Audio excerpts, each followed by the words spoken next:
श्री वाहेगुरु जी। सारग महला पंजवा।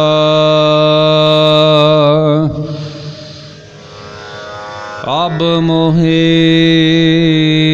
धन पायो हर नामा। भई अचिंत त्रिसन सब लेख मथामा।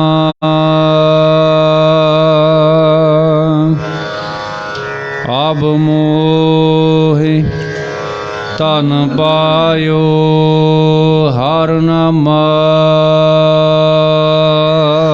वाहिगुरु जी का खालसा वाहिगुरु जी की फतेह। कोट ब्रह्मंडां दे मालक जुगो जुगी अटल शब्दा अवतार। दसां पातशाहियां दी आत्मक जोत। धन धन सतगुरु श्री गुरु ग्रंथ साहिब सच्चे पातशाह जी महाराज जी दी पवित्र पावन हजूरी दे विच जुड़मन बैठी गुरु रूप गुरु खालसा साध संगत जीओ। आओ बड़े प्यार और सत्कार दे नाल शहीदां दे पवित्र अस्थान ते बैठ के अमृत बाणी हर हर तेरी सुन सुन हुए परम गत मेरी। जलन बुझी शीतल हुए मनुआ सतगुर का दर्शन पाई जियो। सतगुरां दी पवित्र अमृत बाणी की कथा विचार व्याख्या सो सरवण करके लाह प्राप्त करो जी।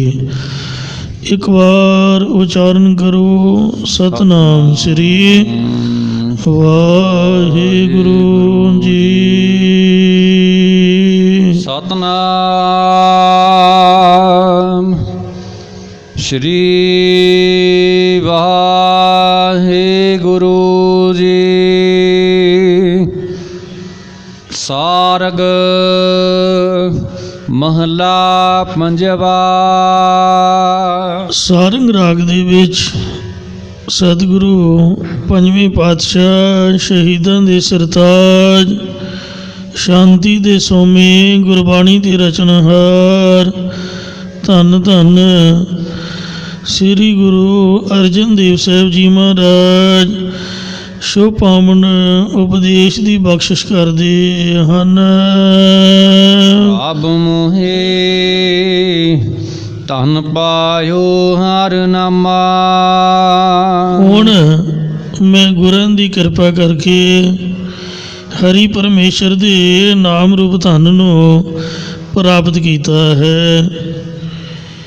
क्योंकि जिहड़ा धन असी मन्निया है सतगुरु अमरदास महाराज जी का पावन फरमान है कि वो धन कच्चा है। कच्ची कंध कच्चा विच राज। कंध भी कच्ची है, उहदा राज भी कच्चा ही है, उहदा मान भी कच्चा ही है। काचा धन संचय है मूर्ख गावार। जिहड़े इस कच्चे धन नूं एकत्र करते ने वो मूर्ख ने गावार बेसमझ हन। मन मुख भूले मुग्ध गवार।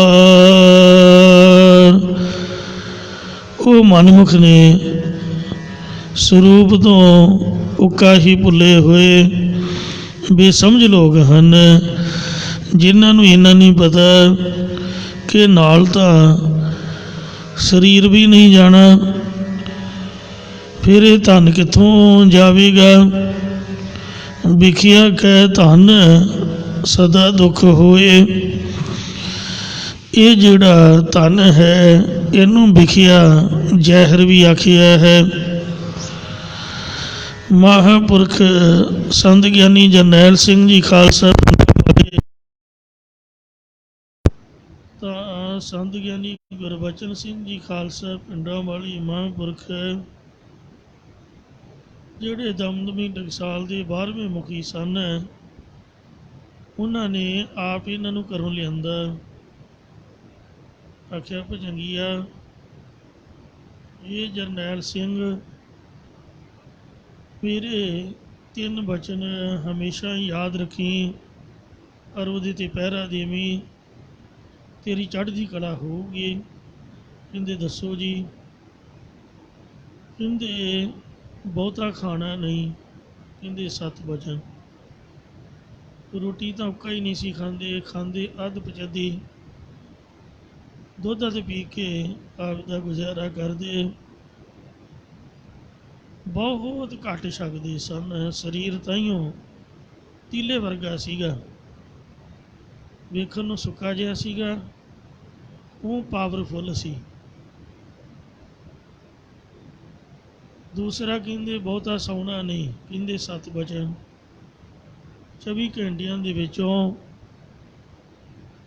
ਲਗਾਤਾਰ 23 ਘੰਟੇ ਬਾਣੀ ਪੜ੍ਹਦੇ, ਸਿਮਰਨ ਕਰਦੇ। 1 ਘੰਟੇ ਲਈ ਕਿਰਿਆ ਕਰਮ ਮਾੜਾ ਮੋਟਾ ਆਪਦੇ ਸਰੀਰ ਨੂੰ ਸੰਵਾਰਦੇ। ਜੇ ਬਿਰਾਜਦੇ ਵੀ ਤੇ ਤਾਂ ਵੀ ਚਾਦਰ ਜੀ ਮੂੰਹ 'ਤੇ ਲੈ ਕੇ, ਜਿਸ ਤਰ੍ਹਾਂ ਬੰਦਾ ਉਵੇਂ ਜੀ ਨਹੀਂ ਕਰਦਾ ਹੁੰਦਾ ਕਿਸੇ ਕੰਮ ਨੂੰ, ਅਤੇ ਬੱਧੋ ਰੁੱਧੀ ਕਰਦਾ ਹੈ। ਕਿ ਉਹ ਰੱਬ ਦੀ ਮਰਿਆਦਾ ਨਿਭਾਉਣ ਲਈ ਬੱਧੋ ਰੁੱਧੀ ਲੰਮੇ ਤਾਂ ਪੈ ਜਾਣਾ, ਅੱਖਾਂ ਤਾਂ ਬੰਦ ਕਰ ਲੈਣੀਆਂ, ਪਰ ਸੌਣਾ ਨਹੀਂ। ਹਮੇਸ਼ਾ ਜਾ ਕੇ ਭਜਨ ਕਰਨਾ। ਡਾਕਟਰ ਨੇ ਇੱਕ ਵਾਰ ਸਰੀਰ ਨੂੰ ਚੈੱਕ ਕਰਕੇ ਆਖਿਆ ਕਿ ਸੰਤ ਜੀ ਤੁਸੀਂ ਆਰਾਮ ਕਰਿਆ ਕਰੋ ਅਤੇ ਖੁਰਾਕ ਖਾਇਆ ਕਰੋ। ਕਹਿੰਦੇ ਮੈਂ ਤਾਂ ਸਰਦਾ ਪੁੱਜਦਾ ਖਾ ਹੀ ਲੈਂਦਾ, ਆਰਾਮ ਵੀ ਕਰਦਾ ਹਾਂ। ਉਹ ਸਿੰਘ ਨੂੰ ਦੇਖੋ,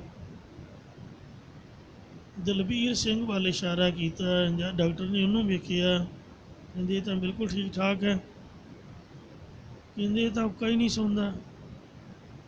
6 ਮਹੀਨੇ ਹੋ ਗਏ ਇਹਨੇ ਲੱਕ ਨਹੀਂ ਧਰਤੀ ਨਾਲ ਲਾਇਆ, ਅਤੇ ਮੈਂ ਤਾਂ ਫਿਰ ਵੀ ਆਪਦੇ ਸਰੀਰ ਨੂੰ ਆਰਾਮ ਦੇ ਦਿੰਦਾ। ਜੇ ਠੀਕ ਹੈ ਤਾਂ ਮੈਨੂੰ ਕੀ ਹੋਊਗਾ।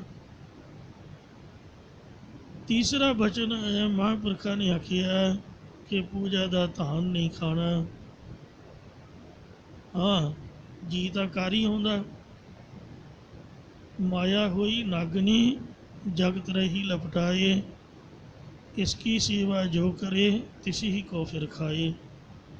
ਬੰਦਾ ਸੋਚਦਾ ਵੀ ਮੈਂ ਖਾ ਰਿਹਾ ਪੂਜਾ ਦਾ ਧਾਨ, ਇਹ ਮਾਇਆ, ਪਰ ਪਤਾ ਉਦੋਂ ਲੱਗਦਾ ਜਦੋਂ ਆਪ ਖਾਧਾ ਜਾਂਦਾ। ਸਭ ਕੁਛ ਹੀ ਬਰਬਾਦ ਹੋ ਜਾਂਦਾ। ਦੂਜਾ ਵੀ ਲੈ ਕੇ ਬਹਿੰਦੀ ਹੈ, ਡੰਗ ਮਾਰ ਕੇ। ਮਿੱਠੀ ਜ਼ਹਿਰ, ਮਿੱਠੀ ਗੋਲੀ ਇਨਸਾਨ ਦੇ ਜੀਵਨ ਨੂੰ ਖਤਮ ਕਰ ਦਿੰਦੀ ਹੈ। ਕਹਿੰਦੇ ਪਹਿਲੀ ਗੱਲ ਤਾਂ ਪੂਜਾ ਦਾ ਧਾਨ ਖਾਣਾ ਨਹੀਂ, ਅਤੇ ਜੇ ਖਾਣ ਨੂੰ ਜੀ ਕਰੇ ਤੇ 2 ਪੈਸੇ ਦੀ ਜ਼ਹਿਰ ਲੈ ਕੇ ਖਾ ਲਈ, ਕਿਉਂਕਿ ਮਰਨਾ ਹੀ ਹੈ। ਅਤੇ ਜੇ ਮਰਨਾ ਹੀ ਆ ਤਾਂ ਪ੍ਰਤੱਖ ਜ਼ਹਿਰ ਖਾ ਲਓ, ਜ਼ਰੂਰ ਪੂਜਾ ਦਾ ਧਾਨ ਖਾ ਕੇ ਮਰਨਾ, ਮਤਲਬ ਜ਼ਹਿਰ ਦੀ ਤਰ੍ਹਾਂ ਸਮਝਣਾ। ਇਸ ਤਰ੍ਹਾਂ ਮਹਾਂਪੁਰਖਾਂ ਨੇ ਜ਼ਿੰਦਗੀ ਭਰ ਇਹਨਾਂ ਚੀਜ਼ਾਂ 'ਤੇ ਪਹਿਰਾ ਦਿੱਤਾ। ਅੱਜ ਕੱਲ੍ਹ ਦੁਨੀਆ ਦੇ ਲੋਕ ਗੁਰੂ ਘਰਾਂ 'ਤੇ ਕਬਜ਼ਾ ਕਰਨ ਲਈ ਲੜਦੇ ਨੇ, ਮਰਦੇ ਨੇ। ਮੈਂ ਲੋਕ ਆਖਿਆ ਸੰਤ ਅਖਵਾਉਣ ਵਾਲੇ ਵੀ ਅਤੇ ਗੁਰੂ ਅਖਵਾਉਣ ਵਾਲੇ ਵੀ। ਵੋਟਿੰਗ ਸਿਸਟਮ ਹੋ ਗਿਆ, ਇੱਕ ਦੂਜੇ ਤੋਂ ਵੱਧ ਕੇ ਔਗਣ ਜ਼ਾਹਰ ਕਰਦੇ, ਆਪਣੇ ਆਪ ਨੂੰ ਚੰਗਾ ਜਣਾਉਂਦੇ ਕਿ ਮੈਂ ਮੁੱਖ ਪ੍ਰਬੰਧਕ ਬਣਾ। ਕਾਰਨ ਕੀ ਹੈ? ਸੇਵਾ ਦਾ ਥੋੜ੍ਹਾ ਕਾਰਨ ਹੈ। ਭਾਂਡੇ ਮਾਂਜਣ ਲਈ ਤਾਂ ਕੋਈ ਨਹੀਂ ਲੜੂਗਾ, ਜੋੜਿਆਂ ਵਾਸਤੇ ਤਾਂ ਨਹੀਂ ਕੋਈ ਲੜੂਗਾ। ਲੜਾਈ ਤਾਂ ਕੇਵਲ ਮਾਇਆ ਦੀ ਹੈ। ਜਿੱਥੇ ਜ਼ਿਆਦੀ ਹੈ ਉੱਥੇ ਜ਼ਿਆਦਾ ਲੜਾਈ ਹੈ, ਜਿੱਥੇ ਘੱਟ ਹੈ ਉੱਥੇ ਘੱਟ ਹੈ। ਇਸ ਵਾਸਤੇ ਦੁਨੀਆ ਦੇ ਲੋਕਾਂ ਨੇ ਧਾਰਮਿਕ ਸਥਾਨਾਂ ਨੂੰ ਪੂਜਾ ਦੇ ਧਾਨ ਦਾ, ਮਾਇਆ ਦੇ ਇਕੱਤਰ ਕਰਨ ਦਾ ਇੱਕ ਸੋਰਸ ਬਣਾਇਆ ਹੋਇਆ। ਇਹੀ ਸਮਝਿਆ ਹੋਇਆ ਹੈ ਵੀ ਇਹ ਪੈਸੇ ਇਕੱਠੇ ਕਰਨ ਦਾ ਇੱਕ ਸਾਧਨ ਹੈ। ਜਿਹਨੂੰ ਕੋਈ ਵੀ ਕੰਮ ਨਾ ਮਿਲੇ, ਅੱਜ ਕੱਲ੍ਹ ਨੌਕਰੀਆਂ ਦਾ ਹੈ ਕੋਈ ਨਹੀਂ। ਮੇਰੇ ਵਰਗੇ ਪੜ੍ਹ ਲਿਖ ਕੇ ਜਦ ਬੇਰੁਜ਼ਗਾਰ ਹੋ ਜਾਂਦੇ ਨੇ ਜਾਂ ਅਨਪੜ੍ਹ ਕੋਈ ਕੰਮ ਨਹੀਂ ਚੱਲਦਾ ਅਤੇ ਉਹ ਝੋਲਾ ਪਾ ਕੇ ਵਾਜਾ ਫੜ ਕੇ ਸੋਹਣੀ ਜੀ ਗੱਡੀ ਲੈ ਕੇ, ਚਾਰ ਚੇਲੇ ਲੈ ਕੇ ਹਮੇ ਸੰਤ ਹੋਤੇ हैं जी, ਹਮੇ ਸਾਡੀ ਪੂਜਾ ਕਰੋ।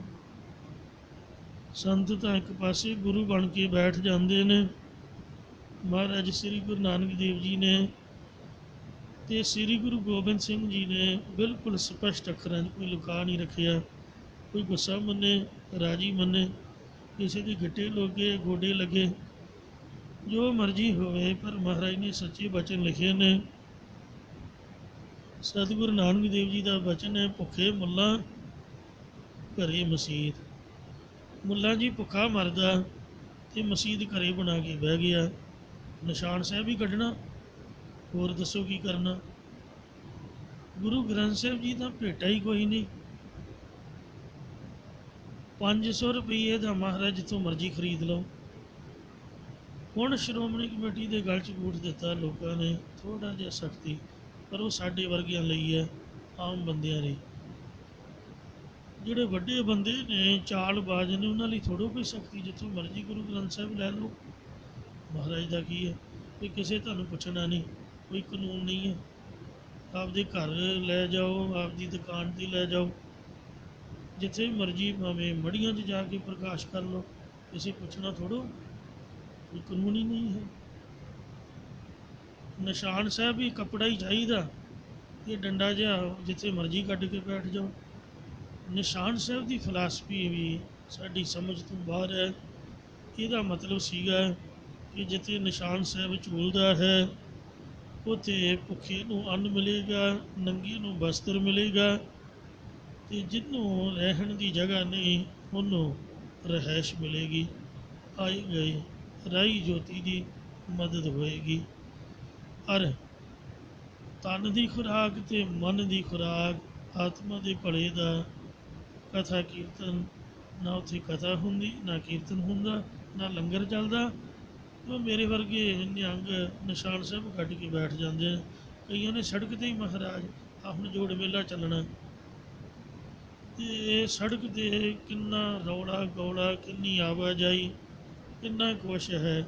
ਲੰਗਰ ਲਾਉਣਾ ਤਾਂ ਨਹੀਂ ਮੈਂ ਕਹਿੰਦਾ ਵੀ ਕੋਈ ਮਾੜੀ ਗੱਲ ਹੈ, ਪਰ ਗੁਰੂ ਗ੍ਰੰਥ ਸਾਹਿਬ ਦੀ ਮਿੱਟੀ ਘੱਟਾ, 100 ਗੱਲਬਾਤ।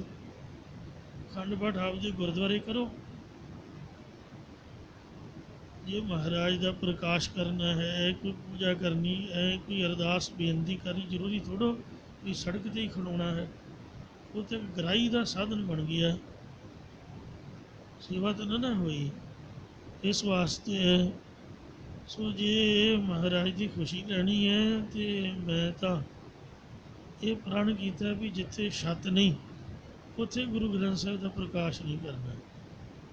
ਨਹੀਂ ਤਾਂ ਕਦੋਂ ਮੀਂਹ ਆ ਜਾਏ, ਕਦੋਂ ਹਨੇਰੀ, ਅਸੀਂ ਛੱਤ ਥੱਲੇ ਰਹਿੰਦੇ ਹਾਂ।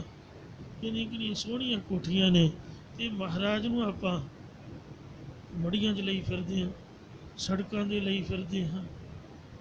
ਤੰਬੂ 'ਚ ਤਾਂ ਉੱਕਾ ਹੀ ਪ੍ਰਕਾਸ਼ ਨਹੀਂ ਕਰਨਾ ਚਾਹੀਦਾ, ਕੀ ਤਾਂ ਹਨੇਰੀ ਕਦੋਂ ਉਡਾ ਕੇ ਲੈ ਜਾਏ। ਸੋਹਣੇ ਲੈਂਟਰ ਦੀ ਛੱਤ ਥੱਲੇ ਗੁਰੂ ਸਾਹਿਬ ਦਾ ਪ੍ਰਕਾਸ਼ ਹੋਣਾ ਚਾਹੀਦਾ। ਜਿੱਥੇ ਮਹਾਰਾਜ ਦਾ ਸਤਿਕਾਰ ਨਹੀਂ ਹੈ, ਪੈਲਸਾਂ ਦੇ ਵਿੱਚ ਹੁਕਮਨਾਮਾ ਹੈ ਕਿ ਉੱਕਾ ਹੀ ਨਹੀਂ ਗੁਰੂ ਸਾਹਿਬ ਨੂੰ ਲਿਜਾਣਾ। ਜਿਹਨੇ ਲਾਵਾਂ ਕਰਾਉਣੀਆਂ ਉਹ ਆਪ ਦਾ ਲਾਣਾ ਬਾਣਾ ਗੁਰਦੁਆਰੇ ਲੈ ਕੇ ਆਵੇ। ਤੁਸੀਂ ਵੇਖੋ ਵੀ ਪੈਲਸ ਦੇ ਵਿੱਚ ਜਦ ਮਹਾਰਾਜ ਜਾਂਦੇ ਸੀਗੇ ਅਤੇ ਦੁਨੀਆ ਆਪਦੇ ਰਾਗ ਰੰਗ 'ਚ ਹੀ ਮਸਤ ਹੁੰਦੀ ਸੀ। ਤੇ ਜੇ ਕੋਈ ਬੈਠਦਾ ਬਧੋਰਦੀ ਰੌਲੇ ਗੋਲੇ 'ਚ, ਜੇ ਹੁਣ ਗੁਰਦੁਆਰੇ ਆਉਂਦੇ ਨੇ ਬਰਾਤੀਏ ਹੁੰਦੇ ਨੇ 1000 ਤੇ ਗੁਰਦੁਆਰੇ ਬੰਦੇ ਆਉਂਦੇ ਨੇ 10। ਪੰਜ ਉਧਰੋਂ ਤੇ ਪੰਜ ਉਧਰੋਂ। ਜੇ ਕਿਸੇ ਦੇ ਮਨ 'ਚ ਪ੍ਰੇਮ ਹੋਵੇ ਤੇ ਸਾਰੀ ਬਰਾਤ ਗੁਰਦੁਆਰੇ ਨਾ ਆਵੇ, ਪਹਿਲਾਂ ਅਗਲੇ ਪੈਲਸ 'ਚ ਜਾਂਦੇ ਨੇ ਨਾਚ ਗਾਣਾ ਖਾਣ ਪੀਣ ਕਰਨ। ਮਹਾਰਾਜ ਦਾ ਸਤਿਕਾਰ ਥੋੜ੍ਹਾ ਆ। ਜਿਹਨੇ ਕਿਰਪਾ ਕਰਨੀ ਹੈ, ਜਿਹਦੀ ਕਿਰਪਾ ਨਾਲ ਵਿਆਹ ਹੋ ਰਿਹਾ, ਉਹਦੇ ਸਤਿਕਾਰ ਨੂੰ ਨਹੀਂ ਮਨ 'ਚ। ਤੇ ਲਾੜੇ ਨੇ ਵੀ ਕਲਗੀ ਤੇ ਸਿਹਰਾ ਲਾ ਕੇ ਹੀ ਆਉਣਾ। ਉਹ ਤਾਂ ਖਾਣਾ ਦਾਣਾ 50-50 ਲੱਖ ਰੁਪਏ ਦੇ ਪੈਲਸ ਕਿਰਾਏ ਤੇ, ਜਦ ਗੁਰਦੁਆਰੇ ਆਉਣਾ ਹੱਥ ਲਮਕਾ ਕੇ ਖਾਲੀ ਹੱਥੀ। ਇੱਕ ਲੱਡੂ ਵੀ ਨਹੀਂ ਲੈ ਕੇ ਆਉਣਾ ਵੀ ਮਹਾਰਾਜਾ ਸਾਡੇ ਮੁੰਡੇ ਜਾਂ ਧੀ ਪੁੱਤ ਦਾ ਵਿਆਹ ਤੇ ਆਹ ਲੱਡੂ ਭੇਟਾ ਕਰ ਦੇ, ਖਾਲੀ ਹੱਥ। ਤੋ ਜਿਨ੍ਹਾਂ ਬਾਬਿਆਂ ਨੇ ਸੇਵਾ ਨਿਭਾਉਣੀ ਮੈਨੂੰ ਮਾਫ ਕਰਨਾ, ਉਹ ਵਿਚਾਰੇ ਸੁੱਕ ਜਾਂਦੇ ਨੇ ਸਵੇਰ ਦੇ ਖੜੇ ਗਲ 'ਚ ਪਰਨਾ ਪਾ ਕੇ ਵੀ ਲਾੜਾ ਆਉਣ ਵਾਲਾ, ਬਰਾਤ ਆਉਣ ਵਾਲੀ। ਟਾਈਮ 10 ਵਜੇ ਦਾ ਹੁੰਦਾ, ਆਉਂਦੇ ਨੇ 4 ਵਜੇ ਲਾਵਾਂ ਕਰਾਉਣ ਤੇ ਮੁੜ ਕੇ ਕਹਿਣਾ ਛੇਤੀ ਕਰੋ। ਨਾ ਕੋਈ ਚਾਹ ਨਾ ਪਾਣੀ। ਉਹ ਜਿਹੜੇ ਖੜੇ ਨੇ ਉਵੇਂ ਹੀ ਵਿਚਾਰੇ। ਤੇ ਅਸੀਂ 50 ਲੱਖ ਦੱਸੋ ਕਿੱਥੇ ਲਾਇਆ? ਕੋਈ ਹੈ ਪ੍ਰੇਮ, ਕੋਈ ਮਰਿਆਦਾ ਵਾਲੀ ਗੱਲ? ਕਲਯੁਗ ਦਾ ਸਿਆਮਾ ਹੈ। ਗੁਰ ਪੀਰ ਸਦਾਏ ਮੰਗਣ ਜਾਏ। ਆਪ ਨੂੰ ਗੁਰੂ ਜਾਂ ਪੀਰ ਸਦਾਉਣਾ ਕਾਹਦੇ ਲਈ? ਚੜ੍ਹਤ ਚੜਾਵੇ ਖਾਤਰ, ਪੂਜਾ ਖਾਤਰ। ਤੇ ਮੰਗਣ ਚੜ੍ਹਨਾ ਗੁਰ ਪੀਰ ਸਦਾਏ ਮੰਗਣ ਜਾਏ, ਤਾਂ ਕਿ ਮੂਲ ਨਾ ਲੱਗੀ ਹੈ ਪਾਏ। ਮਰ ਕਹਿੰਦੇ ਉਕਾ ਹੀ ਉਹਦੇ ਚਰਨੀ ਨਾ ਲੱਗੋ। ਕੋਈ ਜਾਂ ਆਪ ਡੁੱਬੇ ਤੁਮ ਕਹਾਂ ਤਰਨਹਾਰ। ਜਦੋਂ ਆਪ ਹੀ ਡੁੱਬਣਗੇ ਫਿਰ ਤੁਹਾਨੂੰ ਕਿੱਥੋਂ ਤਾਰਨਗੇ? ਉਹ ਇਉਂ ਜਿਹੜਾ ਧਰਮ ਹੈ ਜਾਂ ਧਾਰਮਿਕ ਅਸਥਾਨ ਨੇ, ਉਹ ਕੇਵਲ ਪੂਜਾ ਦੇ ਧਾਨ ਦਾ ਸੋਰਸ ਹੀ ਨਹੀਂ, ਪੈਸੇ ਇਕੱਠੇ ਕਰਨ ਦਾ ਸਾਧਨ ਨਹੀਂ। ਗੁਰੂ ਘਰ ਦੀਆਂ ਬੜੀਆਂ ਵੱਡੀਆਂ ਜ਼ਿੰਮੇਵਾਰੀਆਂ ਨੇ। ਸ੍ਰੀ ਗੁਰੂ ਨਾਨਕ ਦੇਵ ਮਹਾਰਾਜ ਸਾਰੀ ਜ਼ਿੰਦਗੀ ਕਿਤੇ ਟਿਕ ਕੇ ਨਹੀਂ ਬੈਠੇ। ਆਪ ਦੇ ਚਰਨਾਂ ਨਾਲ ਕਲਯੁਗ ਬਾਬੇ ਤਾਰਿਆ, ਸਤਿਨਾਮ ਪੜ੍ਹ ਮੰਤਰ ਸੁਣਾਇਆ। ਸਾਰੀ ਉਮਰ ਵਿਚਰ ਕੇ ਨਾਮ ਦਾ, ਗੁਰਬਾਣੀ ਦਾ ਪ੍ਰਚਾਰ ਕਰਦੇ ਰਹੇ। ਕਲਗੀਧਰ ਮਹਾਰਾਜ ਨੇ 5 ਤੇ 6 ਪੋਹ ਦੀ ਰਾਤ ਨੂੰ ਕਿਲ੍ਹਾ ਛੱਡਿਆ ਅੱਜ ਦੇ ਦਿਨ। ਤੇ ਵੇਖੋ ਕਿੰਨੀਆਂ ਇੱਕ ਹਫ਼ਤੇ ਦੇ ਵਿੱਚ ਹੀ ਆਪਦੇ ਸਾਰੇ ਪਰਿਵਾਰ ਦੀਆਂ ਕੁਰਬਾਨੀਆਂ ਕਰ ਦਿੱਤੀਆਂ। ਸਭ ਕੁਛ ਹੀ ਤਿਆਗ ਦਿੱਤਾ। ਕਾਹਦੇ ਲਈ? ਧਰਮ ਦੀ ਖਾਤਰ। ਉਹਨਾਂ ਕੁਝ ਇਕੱਠਾ ਨਹੀਂ ਕੀਤਾ, ਜੇ ਕੀਤਾ ਤੇ ਸਭ ਕੁਛ ਲੁਟਾ ਦਿੱਤਾ। ਕੋਈ ਮੋਹ ਨਹੀਂ ਕੀਤਾ। ਕਿਉਂ? ਜਿਹੜੇ ਅਸਲੀ ਸੰਤ ਰੱਬ ਦੇ ਪਿਆਰ ਵਾਲੇ ਨੇ, ਗੁਰੂ ਸਾਹਿਬ ਦੀ ਅਵਸਥਾ ਤਾਂ ਬੜੀ ਮਹਾਨ ਹੈ। ਅਬ ਮੋਹੇ ਧਨ ਪਾਇਓ ਹਰਨਾਮਾ। ਹੁਣ ਮੈਂ ਹਰੀ ਨਾਮ ਧਨ ਨੂੰ ਪ੍ਰਾਪਤ ਕੀਤਾ ਹੈ। ਨਾਮ ਧਨ ਬਿਨ ਹੋਰ ਸਭ ਭਿਖ ਜਾਣ। ਜਿਸ ਨਾਮ ਦੀ ਧਨ ਤੋਂ ਬਗੈਰ ਸਭ ਕੁਛ ਜ਼ਹਿਰ ਜਾਣ ਲਓ। ਭਾਗ ਠੜੇ ਹਰ ਸੰਤ ਤੁਮਾਰੇ, ਜਿਨ ਘਰ ਧਨ ਹਰ ਨਾਮਾ। ਪ੍ਰਮਾਣ ਗਣੀ ਸਈ ਇਹ ਆਏ, ਸਫਲ ਤਿਨ ਕੇ ਕਾਮਾ। ਮੇਰੇ ਰਾਮ ਹਰ ਜਨ ਕੈ ਹਉ ਬਲ ਜਾਈ। ਕਿਸਾ ਕਾ ਕਰ ਜਬਰ ਢੁਲਾਵੈ, ਚਰਨ ਧੂੜ ਮੁਖ ਲਾਈ।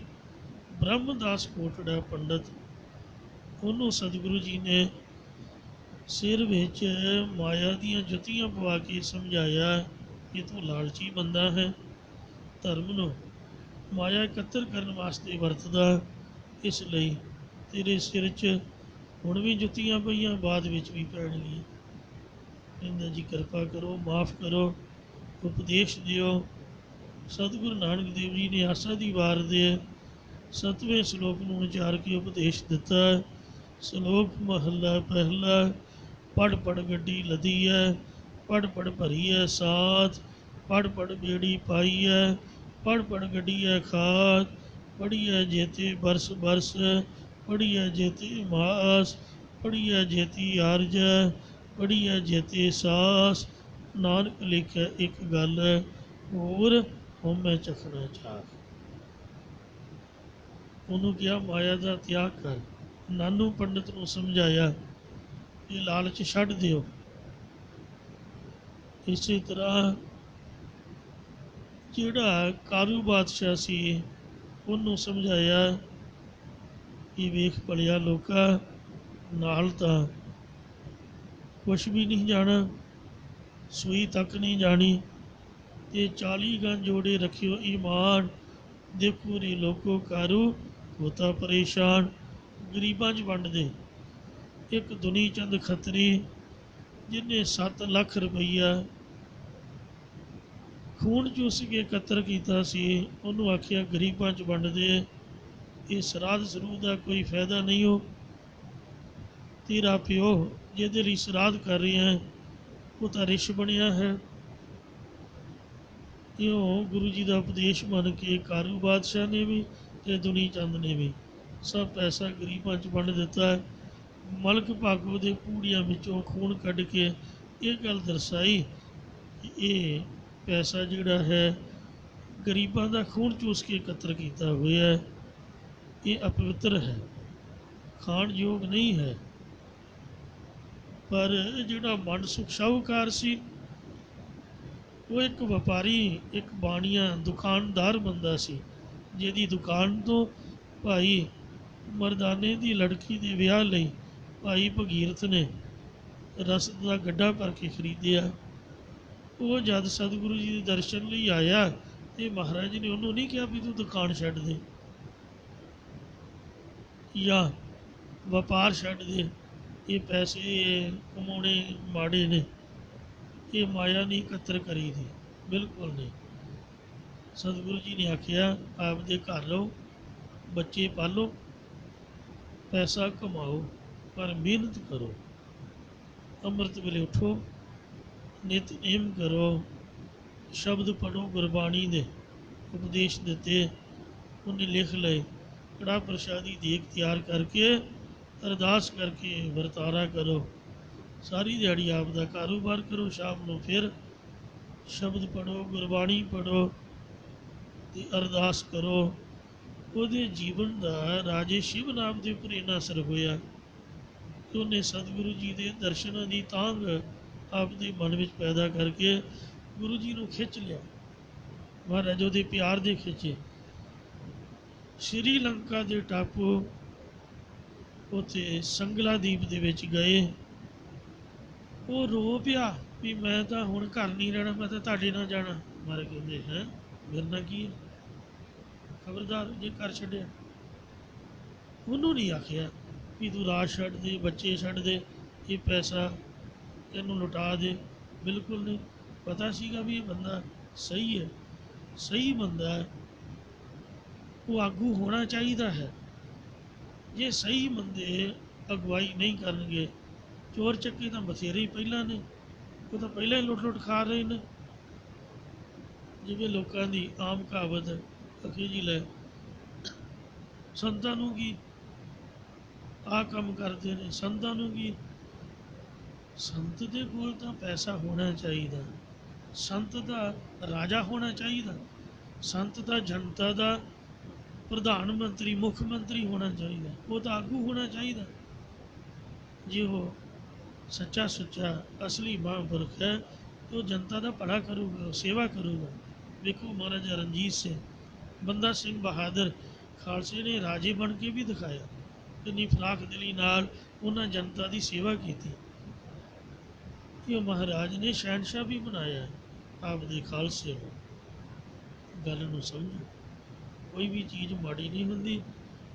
ਸਿਰਫ ਜਦ ਆਪਾਂ ਕੂੜ ਮੱਤ ਕਰਦੇ ਹਾਂ, ਮੂਰਖ ਮੱਤ ਨਾਲ ਵਰਤਦੇ ਹਾਂ ਜਾਂ ਗਲਤ ਤਰੀਕੇ ਨਾਲ ਉਹਦੀ ਵਰਤੋਂ, ਉਹਦਾ ਵਿਹਾਰ ਕਰਦੇ ਹਾਂ ਤਾਂ ਉਹ ਮਾੜੀ ਬਣ ਜਾਂਦੀ ਹੈ। ਇਸ ਲਈ ਸੋ ਜਿਹੜਾ ਵਾਹਿਗੁਰੂ ਜੀ ਦਾ ਨਾਮ ਧਨ ਹੈ, ਅਸਲ ਦੇ ਵਿੱਚ ਇਹੀ ਅਸਲੀ ਹੈ। ਜਿਹੜੀ ਪ੍ਰਤੱਖ ਮਾਇਆ ਇਹ ਤਾਂ ਵਾਹਿਗੁਰੂ ਦੀ ਪੈਦਾ ਕੀਤੀ ਹੋਈ ਇੱਕ ਸੇਵਾ ਲਈ ਹੈ। ਸੋ ਜੇ ਸੇਵਾ ਨਹੀਂ ਕੀਤੀ, ਦਾਨ ਪੁੰਨ ਨਹੀਂ, ਸੰਤਰ ਸੇਵਾ ਕਦੇ ਹੀ ਕਾਜ ਨਾ ਆਇਆ, ਕਿਸੇ ਕੰਮ ਵੀ ਨਹੀਂ ਆਈ। ਇਸ ਲਈ ਮਹਾਰਾਜ ਕਹਿੰਦੇ ਮੈਂ ਅਸਲੀ ਹਰੀ ਨਾਮ ਧਨ ਨੂੰ ਹੁਣ ਗੁਰਾਂ ਦੀ ਕਿਰਪਾ ਕਰਕੇ ਪ੍ਰਾਪਤ ਕਰ ਲਿਆ ਹੈ। ਭਈ ਅਚਿੰਤ ਤ੍ਰਿਸ਼ਨ ਸਭ 부ਜੀ ਹੈ। ਹੁਣ ਸਭ ਚਿੰਤਾ ਤੋਂ ਰਹਿਤ ਹੋ ਗਿਆ ਹਾਂ। ਰਸਾਂ ਕਸਾਂ ਦੇ ਭੋਗਾਂ ਦੀ ਸਾਰੀ ਤ੍ਰਿਸ਼ਨਾ ਰੂਪ ਅੱਗ ਨਾਮ ਰੂਪ ਜਲ ਦੇ ਨਾਲ ਬੁਝ ਗਈ, ਨਿਵਰਤ ਹੋ ਗਈ ਹੈ। ਉਹ ਲਿਖਿਓ ਲੇਖ ਮਥਾਮਾ। ਇਹ ਪਰਮੇਸ਼ਰ ਨੇ ਮੱਥੇ ਤੇ ਲੇਖ ਲਿਖਿਆ ਹੋਇਆ ਸੀਗਾ, ਜਾਂ ਇਹ ਗੁਰਾਂ ਨੇ ਪੂਰਬਲੇ ਨਿਸ਼ਕਾਮ ਕਰਮਾਂ ਦਾ ਸਦਕਾ ਸਾਡੇ ਅੰਤःਕਰਨ ਨੂੰ ਮੱਥੇ ਤੇ ਪ੍ਰਭੂ ਦੇ ਨਾਮ ਦੀ ਪ੍ਰਾਪਤੀ ਦਾ ਲੇਖ ਲਿਖਿਆ ਸੀ।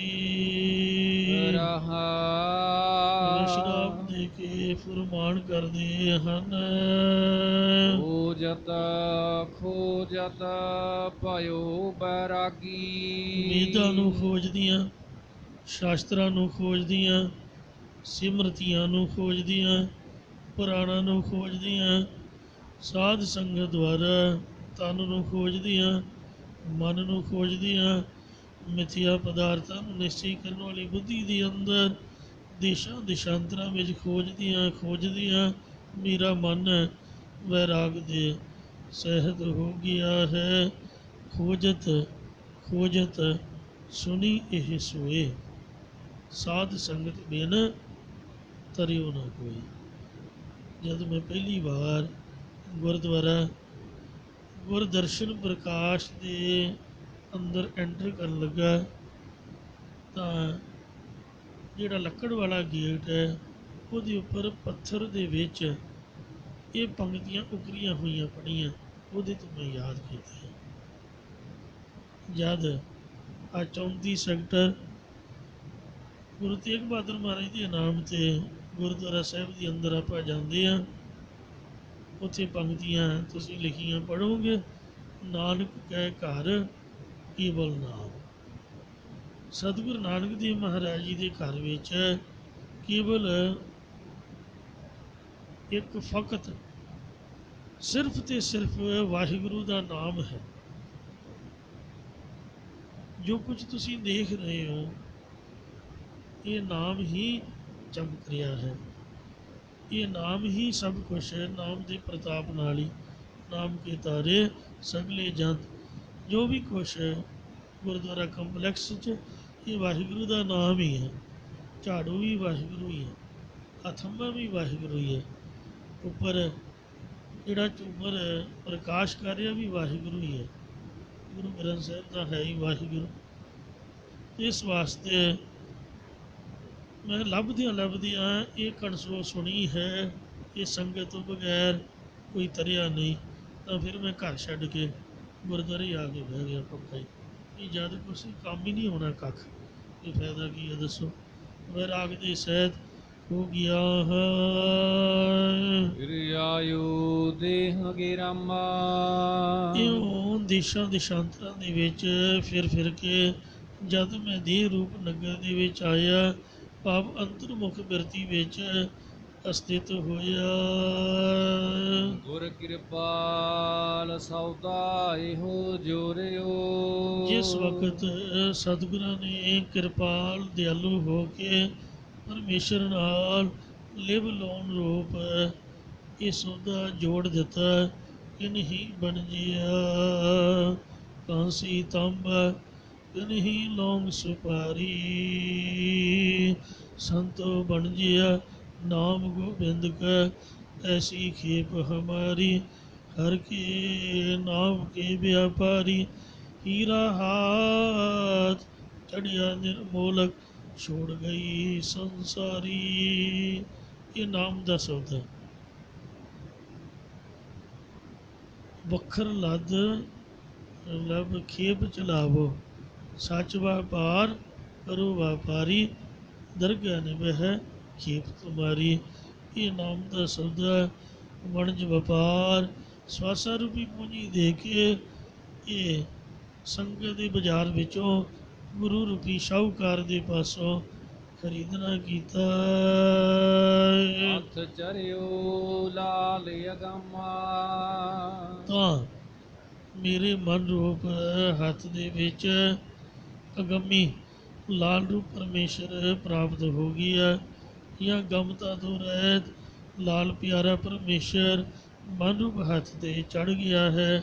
ਭਾਵ ਅੰਤःਕਰਨ ਦੇ ਅੰਦਰ ਸਾਖਿਆਤਕਾਰ ਹੋ ਗਿਆ ਹੈ।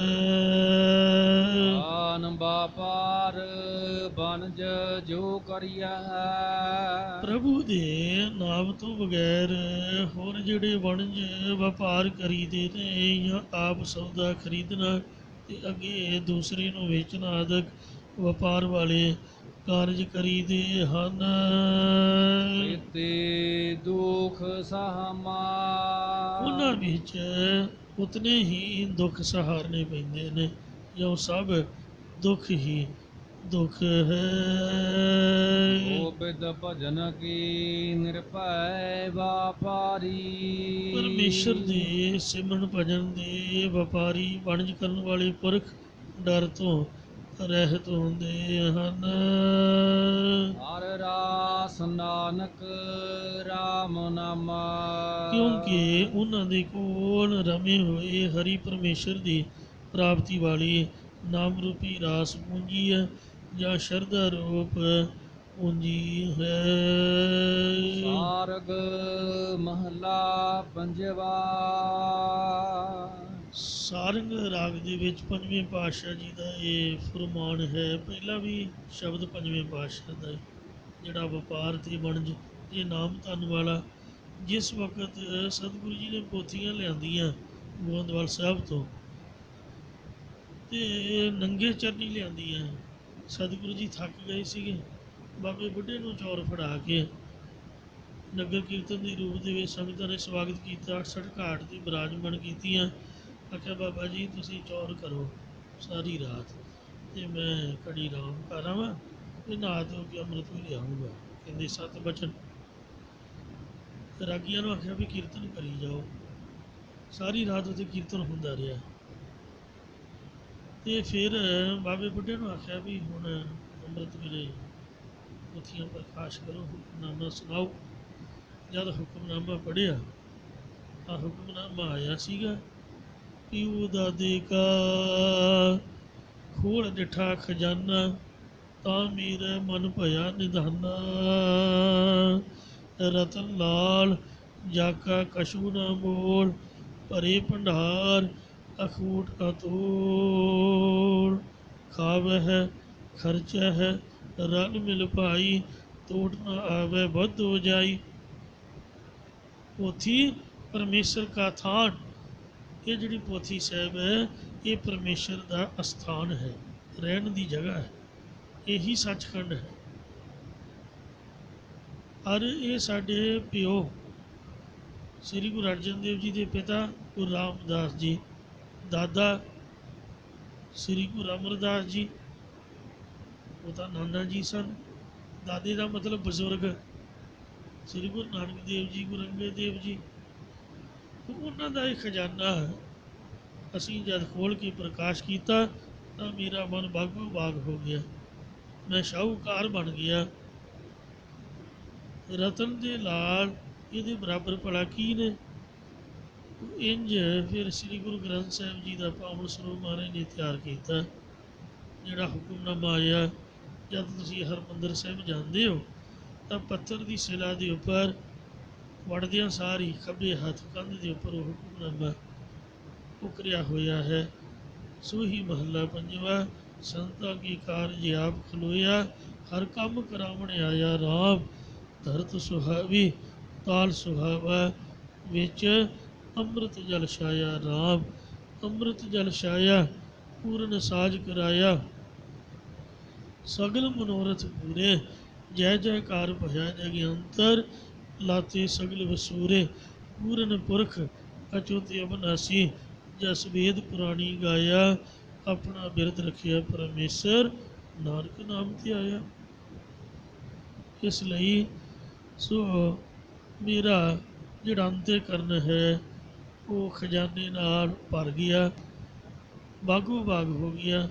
ਸਤ ਸੰਤੋਖ ਆਦਿਕ ਸ਼ੁਭ ਗੁਣਾਂ ਦਾ ਖਜ਼ਾਨਾ ਜੋ ਮੈਨੂੰ ਮਿਲ ਗਿਆ, ਨਾਮ ਰੂਪੀ ਧਨ ਮਿਲ ਗਿਆ, ਪਿਆਰਾ ਪਰਮੇਸ਼ਰ ਮਨ ਰੂਪੀ ਹੱਥ ਦੇ ਚੜ ਗਿਆ ਹੈ। ਮੇਰੇ ਮਨ ਮਿਸ਼ਟ ਲਗੇ ਪ੍ਰਿਯ ਬੋਲਾ। ਸੋ ਇਉਂ ਮਹਾਰਾਜ ਨੇ ਪਹਿਲੇ ਸ਼ਬਦ ਵਿੱਚ ਨਾਮ ਰੂਪੀ ਧਨ ਦਾ ਜ਼ਿਕਰ ਕੀਤਾ ਹੈ ਕਿ ਜਿਹੜੇ ਇਹਦੇ ਵਪਾਰੀ ਨੇ ਉਹ ਨਿਰਭੈ ਹੋ ਜਾਂਦੇ ਨੇ, ਸ਼ਰਧਾ ਰੂਪੀ ਪੂੰਜੀ ਦੇ ਸਹਿਤ ਪਰਮੇਸ਼ਰ ਦੀ ਪ੍ਰਾਪਤੀ ਵਾਲੀ ਨਾਮ ਰੂਪੀ ਪੂੰਜੀ ਦੇ ਸਹਿਤ ਹੋ ਜਾਂਦੇ ਨੇ। ਸਾਰੰਗ ਰਾਗ 'ਚ ਪੰਜਵੇਂ ਪਾਤਸ਼ਾਹ ਫਰਮਾਉਂਦੇ, ਪਿਆਰੇ ਅਕਾਲ ਪੁਰਖ ਦੇ ਜੋ ਸਤਿਨਾਮ ਵਾਹਿਗੁਰੂ ਰੂਪੀ ਬੋਲ ਬਚਨ ਨੇ, ਤੁਰ ਕੀ ਬਾਣੀ ਰੂਪੀ ਬਚਨ, ਪ੍ਰਾਪਤੀ ਵਾਲੇ ਬਚਨ ਹੁਣ ਮੇਰੇ ਚਿੱਤ ਵਿੱਚ ਮਿੱਠੇ ਤੇ ਪਿਆਰੇ ਲੱਗ ਆਏ ਹਨ। ਜਦ ਮੈਨੂੰ ਪਤਾ ਲੱਗ ਗਿਆ ਕਿ ਇਹੀ ਚੀਜ਼ ਕੰਮ ਆਉਣ ਵਾਲੀ ਹੈ, ਅਵਰ ਕਾਜ ਤੇਰੇ ਕਿਤੇ ਨਾ ਕਾਮ, ਮਿਲ ਸਾਧ ਸੰਗਤ ਭਾਜ ਕੇਵਲ ਨਾਮ। ਤਾਂ ਫਿਰ ਮੈਂ ਹੁਣ ਲੱਕ ਬੰਨ੍ਹ ਕੇ ਕਮਰ ਕੱਸਾ ਕਰਕੇ ਹੁਣ ਇਸ ਪਾਸੇ ਹੀ ਹੋ ਗਿਆ ਹਾਂ। ਹੁਣ ਮਹਾਰਾਜ ਦੀ ਬਾਣੀ, ਮਹਾਰਾਜ ਦੀ ਕਥਾ, ਮਹਾਰਾਜ ਦਾ ਕੀਰਤਨ, ਇਹ ਮਹਾਰਾਜ ਦੇ ਬੋਲ ਨੇ, ਇਹ ਹੁਣ ਮਿੱਠੇ ਤੇ ਪਿਆਰੇ ਲੱਗ ਆਏ ਹਨ। ਗੁਰਬਾਹ ਬਗਰ ਪ੍ਰਭ ਸੇਵਾ ਲਾਈ। ਮਰਨ ਤੋਂ ਬਾਅਦ ਧਰਮਰਾਜ ਜੀ ਨੇ ਨਹੀਂ ਪੁੱਛਣਾ ਵੀ ਤੁਹਾਡੀਆਂ ਕੋਠੀਆਂ ਕਿੰਨੀਆਂ ਤੁਸੀਂ ਛੱਡ ਕੇ ਆਏ ਹੋ, ਜਾਂ ਕਿੰਨੇ ਵਪਾਰ ਤੁਸੀਂ ਛੱਡ ਕੇ ਆਏ ਹੋ, ਕਿੰਨਾ ਕਾਰੋਬਾਰ ਸੀਗਾ ਤੁਹਾਡਾ। ਉਹਨੇ ਇਹ ਪੁੱਛਣਾ ਵੀ ਗੁਰਦੁਆਰੇ ਕੋਈ ਸੇਵਾ ਕੀਤੀ, ਕੋਈ ਭਾਂਡਾ ਮਾਂਜਿਆ ਸੰਗਤ ਦਾ ਝੂਠਾ, ਕੋਈ ਜੋੜੇ ਝਾੜੇ, ਕੋਈ ਕਿਸੇ ਨੂੰ ਪਾਣੀ ਦਾ ਘੁੱਟ ਪਿਆਇਆ ਜੇ, ਕੋਈ ਲੰਗਰ ਪ੍ਰਸ਼ਾਦ ਵਰਤਾਇਆ, ਕੋਈ ਵੀ ਸੇਵਾ ਦੱਸੋ, ਕੋਈ ਵੀ, ਤਾਂ ਫਿਰ ਉਹਦੀ ਇਵਜ਼ ਵਜੋਂ ਤੁਹਾਨੂੰ ਸੁੱਖ ਦਿੱਤਾ ਜਾਊਗਾ। ਜੇ ਕੱਖ ਵੀ ਨਹੀਂ ਕੀਤਾ ਫਿਰ ਖੜੋਤਾ ਰਹੇ ਉੱਥੇ, ਖੜਾ ਖੜਾ ਹੀ ਸੁੱਕ ਜਾਊਗਾ।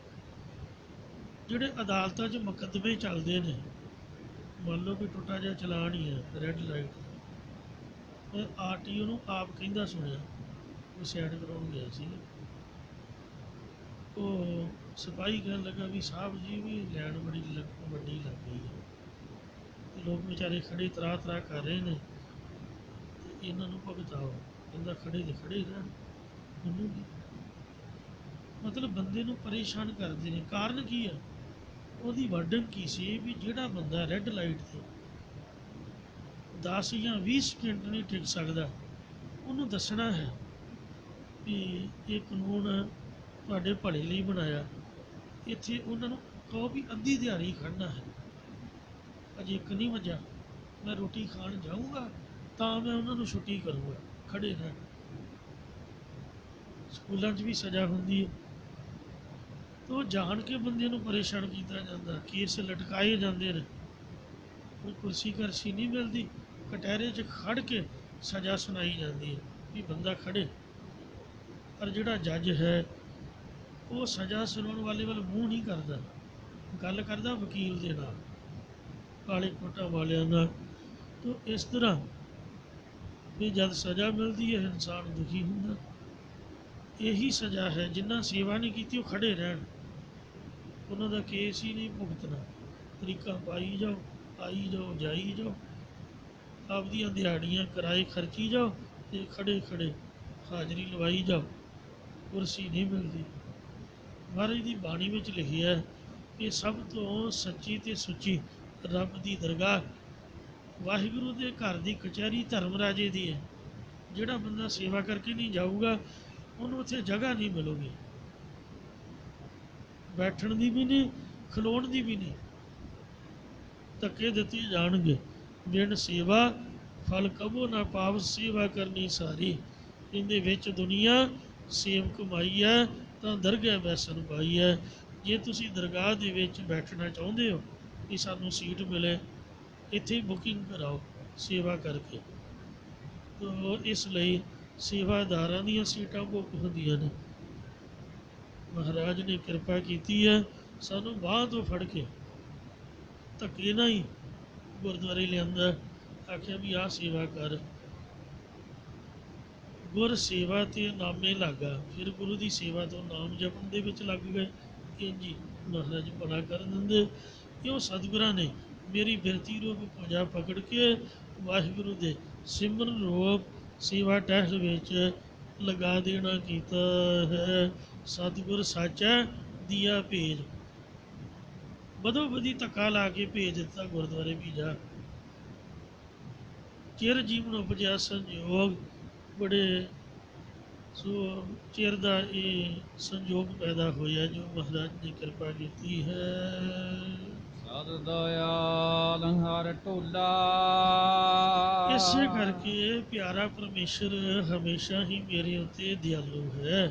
ਕੋਈ ਸਾਡਾ ਹਾਲ ਪੁੱਛਿਆ ਵੀ ਕਹਿੰਦੇ ਕਿਰਪਾ ਜੀ ਕਿਰਪਾ ਜੀ। ਕਿਰਪਾ ਦੀ ਨਿਸ਼ਾਨੀ ਕੀ ਆ?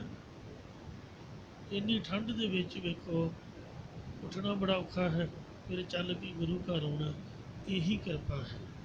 ਸਭ ਤੋਂ ਵੱਡੀ ਕਿਰਪਾ ਤਾਂ ਮਹਾਰਾਜ ਦੇ ਚਰਨਾਂ ਦੀ ਹਾਜ਼ਰੀ ਹੈ। ਇਸ ਕਲਯੁਗ ਦੇ ਭਿਆਨਕ ਸਮੇਂ 'ਚ ਨਿਤਨੇਮ ਹੈ। ਕਿਉਂ ਜਿਹਦੇ 'ਤੇ ਕਿਰਪਾ ਹੋਵੇ, ਕਿਰਪਾ ਕਰੇ ਜਿਸ ਪਾਰ ਬ੍ਰਹਮ, ਉਹ ਹੈ ਸਾਧੂ ਸੰਗ, ਜਿਉਂ ਜਿਉਂ ਉਹ ਵਧਾਈ ਹੈ ਤਿਉਂ ਤਿਉਂ ਹਰ ਸੋਨਾ ਵਿਸ਼ਰਾਮ ਦੇ ਕਰ ਫਰਮਾਨ ਕਰਦੇ ਨੇ। ਪ੍ਰਭ ਤੂੰ ਠਾਕੁਰ ਇਹ ਪਰਮੇਸ਼ਰ ਤੂੰ ਸਾਰਿਆਂ ਦਾ ਮਾਲਕ ਹੈ, ਸਾਡਾ ਵੀ ਤੂੰ ਹੀ ਠਾਕੁਰ ਹੈ। ਤੂੰ ਠਾਕੁਰ ਤੁਮ ਪਹਿ ਅਰਦਾਸ, ਜੀਓ ਪਿੰਡ ਸਭ ਤੇਰੀ ਰਾਸ। ਤੁਮ ਮਾਤ ਪਿਤਾ ਹਮ ਬਾਰਕ ਤੇਰੇ, ਤੁਮਰੀ ਕਿਰਪਾ ਮੈਂ ਸੁਖ ਕਨੇਰੇ। ਸਾਡੇ ਬਜ਼ੁਰਗਾਂ ਦਾ ਸ਼ਬਦੀਆਂ ਦਾ ਜਥਾ ਹੁੰਦਾ ਸੀ, ਗੁਰਪਾਲਾਂ ਦੇ ਸ਼ਬਦੀਏ ਬੜੇ ਮਸ਼ਹੂਰ ਨੇ। ਉਹਨਾਂ ਧਾਰਨਾ ਪੜ੍ਹਨੀ, ਜਦ ਵੀ ਅਰਦਾਸ ਹੋਣੀ, ਮੇਰੇ ਠਾਕੁਰਾ ਤੇਰੇ ਅੱਗੇ ਅਰਦਾਸ, ਮੇਰੇ ਠਾਕੁਰਾ ਤੇਰੇ ਅੱਗੇ ਅਰਦਾਸ। ਤੂੰ ਠਾਕੁਰ ਤੁਮ ਪੈ ਅਰਦਾਸ, ਜੀਓ ਪਿੰਡ ਸਭ ਤੇਰੀ ਰਾਸ। ਮਾਤ ਪਿਤਾ ਹਮ ਬਾਰਕ ਤੇਰੇ, ਤੁਮਰੀ ਕਿਰਪਾ ਮੈਂ ਸੁਖ ਕਨੇਰੇ। ਕੋਈ ਨਾ ਜਾਣੇ ਤੁਮਰਾ ਅੰਤ, ਉੱਚੇ ਤੇ ਉੱਚਾ ਭਗਵੰਤ। ਸਗਲ ਸਮਗਰੀ ਤੁਮਰੇ ਸੂਤਰ ਧਾਰੀ, ਤੁਮ ਤੇ ਹੋਏ ਸੁਆਗਿਆਕਾਰੀ। ਤੁਮਰੀ ਗਤ ਮੈਂ ਤੁਮ ਹੀ ਜਾਨੀ, ਨਾਨਕ ਦਾਸ ਸਦਾ ਕੁਰਬਾਨੀ। ਮੇਰੇ ਠਾਕੁਰਾ ਤੇਰੇ ਅੱਗੇ ਅਰਦਾਸ, ਮੇਰੇ ਠਾਕੁਰਾ। ਧੰਨੇ ਦਾ ਠਾਕੁਰ ਹਮਰਾ ਠਾਕੁਰ ਸਦ ਭੋਲੰਤ। ਇਧਰ ਆ ਪੜ੍ਹਦਾ ਕੰਨ ਤੋਂ ਫੜ ਕੇ ਲੈਂਦਾ, ਤੇਰਾ ਠਾਕੁਰ ਤਾਂ ਮੈਂ ਕਦੀ ਵੇਖਿਆ ਨਹੀਂ ਸੀ, ਮੇਰਾ ਠਾਕੁਰ ਵੇਖ। ਵੇਖ ਰੋਟੀ ਪਾਣੀ ਖਾ ਕੇ ਲੇਟ ਮਾਰ ਕੇ ਖੁਸ਼ ਹੋ ਗਏ, ਤੇ ਉਹ ਵੇਖ ਖੂਹ ਗੇਟ ਰਿਹਾ ਹੀ ਤੇ ਗਾਵਾਂ ਚਾਹ ਰਹੀ ਹੀ।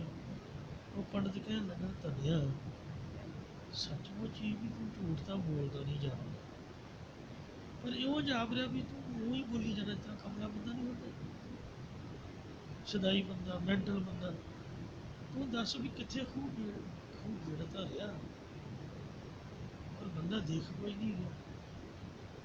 ਹੜ ਵਗਦਾ ਰਿਹਾ ਪਰ ਬੰਦਾ ਨਹੀਂ ਦਿਖ ਰਿਹਾ ਵੀ ਕੌਣ ਬਾਹਰ ਹੈ, ਵੀ ਮੈਨੂੰ ਤਾਂ ਦਿਖਦਾ ਨਹੀਂ ਹੈ। ਧੰਦਾ ਕਹਿਣ ਲੱਗਾ ਵੀ ਤੈਨੂੰ ਦਿਖਦਾ ਕਿਉਂ ਨਹੀਂ? ਹੋਵੇ ਗੋਡੀ ਕਰ ਰਿਹਾ, ਉਹ ਕਿੰਨੇ ਰੂਪ ਧਾਰੇ ਹੋਏ ਨੇ, ਉਹ ਚੰਗੀ ਤਰ੍ਹਾਂ ਵੇਖ ਅੱਖਾਂ ਖੋਲ ਕੇ। ਕਹਿੰਦਾ ਧੰਨਿਆ ਵੀ ਮੇਰੀ ਬੇਨਤੀ ਹੈ, ਮੇਰੇ 'ਤੇ ਵੀ ਕਿਰਪਾ ਕਰ। ਤੇ ਮਹਾਰਾਜ ਨੂੰ ਕਹਿ ਸੱਚਮੁੱਚ ਹੀ ਮਹਾਰਾਜ ਹੈ ਤਾਂ ਜ਼ਰੂਰ, ਤੇ ਮੈਨੂੰ ਜ਼ਰੂਰ ਦਰਸ਼ਨ ਦੇਵੇ ਜਿਸ ਤਰ੍ਹਾਂ ਤੈਨੂੰ ਦੇ ਰਿਹਾ। ਉਹਨੇ ਮਹਾਰਾਜ ਨੂੰ ਆਖਿਆ, ਪਰ ਕਹਿੰਦੇ ਵੀ ਝੂਠਾ ਬੰਦਾ ਹੀ ਇਹਨੇ ਧੋਖਾ ਕੀਤਾ। ਉਹ ਠਾਕਰ ਥੋੜ੍ਹਾ ਜਿਹੜਾ ਤੈਨੂੰ ਇਹਨੇ ਦੇ ਦਿੱਤਾ, ਉਹਦਾ ਇੱਕ ਪੱਥਰ ਹੈ, ਤੇ ਪੱਥਰ ਵੀ ਅਸਲੀ ਨਹੀਂ ਦਿੱਤਾ ਜਿਹੜਾ ਗੰਡਕਾ ਨਦੀ 'ਚੋਂ ਨਿਕਲਦਾ। ਗਾਂ ਵੀ ਲੈ ਲਈ ਲਵੇਰੀ, ਦੁੱਧ ਵੀ ਕਹਿੰਦਾ ਬਾਲਟੀ ਭਰ ਕੇ ਭੇਜ ਦਿਆ ਕਰੋ, ਪੱਠੇ ਵੀ ਤੂੰਗਾ। ਵੀ ਇਹੋ ਜਿਹੇ ਝੂਠੇ ਜਾਂ ਲਾਲਚੀ ਬੰਦਿਆਂ ਦੇ ਮੱਥੇ ਨਹੀਂ ਲੱਗਦਾ। ਤੈਨੂੰ ਕਹਿੰਦਾ ਤੂੰ ਆਪਦੇ ਘਰ ਨੂੰ ਜਾ, ਮੇਰਾ ਜਵਾਬ ਹੈ ਪੱਕਾ, ਮੈਂ ਨਹੀਂ ਇਹਨੂੰ ਦਰਸ਼ਨ ਦੇਣੇ। ਪੰਡਤ ਕਹਿਣ ਲੱਗਾ ਵੀ ਧੰਨਿਆ ਕਿਰਪਾ ਕਰ।